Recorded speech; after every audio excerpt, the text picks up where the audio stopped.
The river Ganges flowed, a ribbon of silver against the emerald green. On her banks, a spectacle unfolded. A vision of ethereal beauty emerged from the water. Goddess Ganga, her form wreathed in celestial light, captivated all who beheld her. Her eyes sparkled like the river itself, her laughter echoing the gentle ripples of the water. She was the embodiment of grace, her presence both alluring and formidable. King Shantanu, ruler of Hastinapur, was out hunting. He was a powerful king, known for his wisdom and valor. But all that paled in comparison to the breathtaking beauty that stood before him. He was captivated, his heart ensnared by the goddess who had risen from the sacred river. Shantanu had never seen such beauty. He was completely enamored by Ganga. He approached her, his heart pounding in his chest. He, the mighty king, was reduced to a humble admirer in her presence. Mustering his courage, he offered her his hand in marriage. Ganga smiled, a knowing glint in her eyes. She was aware of the king's heart and the depth of his feelings. She agreed to his proposal, but on one condition. Her actions, she declared, would never be questioned. Her decisions would be hers alone, shrouded in mystery. Shantanu, blinded by love and desire, agreed without hesitation. He vowed to fulfill her every wish, to never question her motives. Little did he know, his promise would lead him down a path of unimaginable sorrow. Their wedding was a grand affair. The celestial realm rejoiced, showering blessings upon the unusual couple. The kingdom of Hastinapur was jubilant, celebrating the union of their beloved king and the river goddess. But beneath the surface of joy, a current of unease lingered. Ganga's conditions hung in the air, an unspoken threat to the happiness that permeated the kingdom. Time passed, and Ganga and Shantanu's life together seemed idyllic.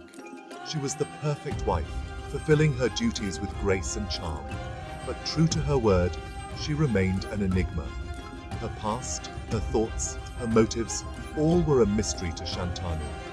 Then, their first child was born, a beautiful baby boy. Shantanu was overjoyed, his heart overflowing with love for his son. But his joy was short-lived. Ganga, in a shocking turn of events, took the child and walked towards the river. Panic surged through Shantanu. He watched in horror as Ganga, his beloved wife, walked into the river, their child in her arms. He wanted to scream, to stop her, but his promise held him back. He had vowed not to question her actions, and his word was his bond. The waves closed over Ganga and the child, swallowing them whole. Shantanu was left standing on the riverbank, his heart shattered into a million pieces. The whispers began, questioning Ganga's sanity, branding her a heartless monster. But Shantanu remained silent, his grief a heavy cloak he refused to shed. Years passed, and Ganga gave birth to 7 more sons. Each time, the same heartbreaking scene played out. Each time, Shantanu watched helplessly as his children were taken from him, drowned in the depths of the sacred river. His grief was immeasurable, his silence deafening. The 7th child was born under a canopy of sorrow. Shantanu's heart, already heavy with grief, ached for the child doomed to die. He loved Ganga, but her actions were slowly chipping away at his sanity. The whispers had turned into accusations, branding him a coward for not confronting his wife. As Ganga walked towards the river, her 7th child cradled in her arms, Shantanu's resolve finally broke. He could no longer stand by and watch as his children were taken from him. He called out to Ganga, his voice hoarse with pain and anger. He demanded an explanation, his promise forgotten in the face of unbearable grief. Ganga stopped at the water's edge, her back to Shantanu. She turned, her eyes filled with a sorrow that mirrored his own. She knew this day would come, the day she had to break her silence and reveal the heartbreaking truth. My love. Ganga's voice was a mournful whisper, breaking the silence that hung heavy between them. She turned, her eyes filled with a sorrow that mirrored his own. I understand your pain, your anger, but know this, my actions were not driven by cruelty, but by a promise made long ago. Shantanu, his heart pounding in his chest, listened as Ganga revealed the tragic fate of their children. They were not ordinary children, she explained, but celestial beings, the 8 Vasas cursed to be born as mortals. She, Ganga, was tasked with their redemption, with freeing them from the shackles of their earthly existence. Each child she had taken to the river, she had returned to their celestial abode. She had given them the gift of liberation, a release from the curse that bound them. Her actions, though appearing cruel, were driven by love and a promise made to the gods. Ganga recounted the tale of the curse.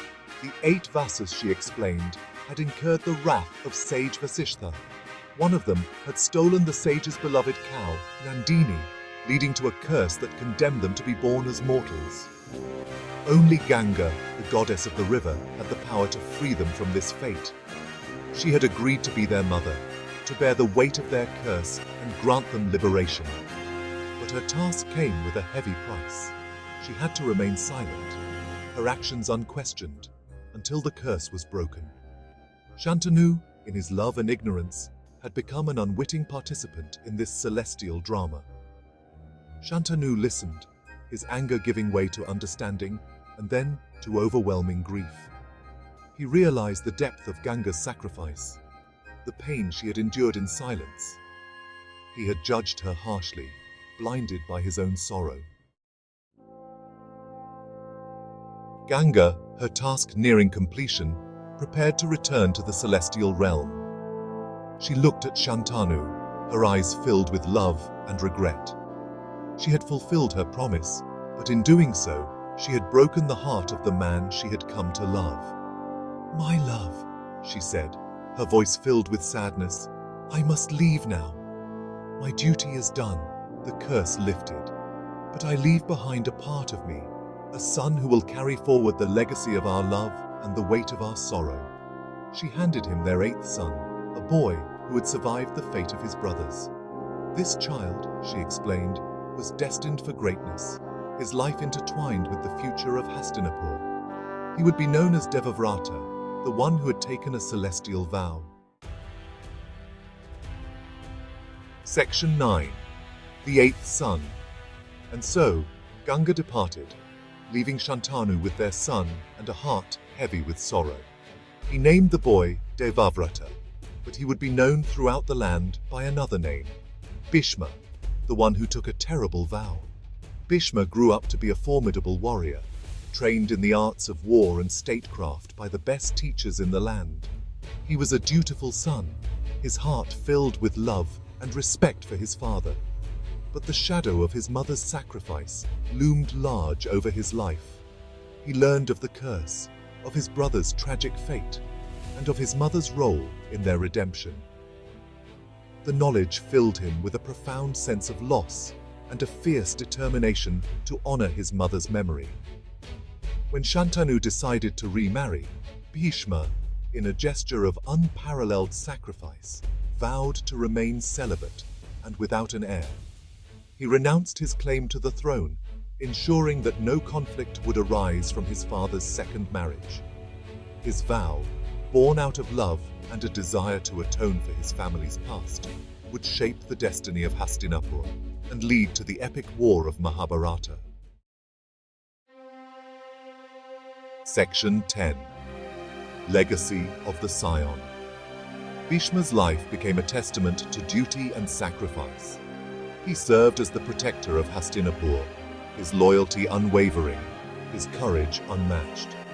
He mentored his nephews, the Kauravas and Pandavas, shaping them into formidable warriors. But his heart remained heavy with the knowledge that his vow, while noble in intent, had sown the seeds of discord within the very family he swore to protect. The Kauravas, blinded by greed and jealousy, turned against their cousins, the Pandavas. Bhishma, bound by his vow to serve the throne of Hastinapur, found himself on the opposing side of the very people he loved and had raised as his own. The Kurukshetra War, a conflict born out of greed and ambition, became the ultimate test of Bhishma's Dharma, his unwavering adherence to righteousness. On the battlefield, Bhishma became an unstoppable force. His arrows rained down upon the Pandava army, his prowess unmatched. But his heart was heavy, torn between his duty and his love for the Pandavas. Section 11. The Paragon of Dharma. It was Arjuna, Bhishma's beloved grandnephew, who finally brought him down. Guided by Krishna, Arjuna used Shikundi, a warrior born a woman, as a shield. Bhishma, bound by his vow never to raise his weapon against a woman, lowered his bow and arrows, accepting his fate. As Bhishma lay on a bed of arrows, his body pierced by hundreds of shafts, he became a symbol of Dharma, of righteousness and sacrifice. From his deathbed, he imparted his wisdom to Yudhishthira, the eldest of the Pandavas, sharing his knowledge of statecraft, warfare, and the importance of righteousness. Bhishma's life, though marked by tragedy and difficult choices, became a beacon of light in the epic Mahabharata. He showed that true strength lay not in power or conquest, but in unwavering adherence to one's Dharma, even when it demanded the greatest sacrifice.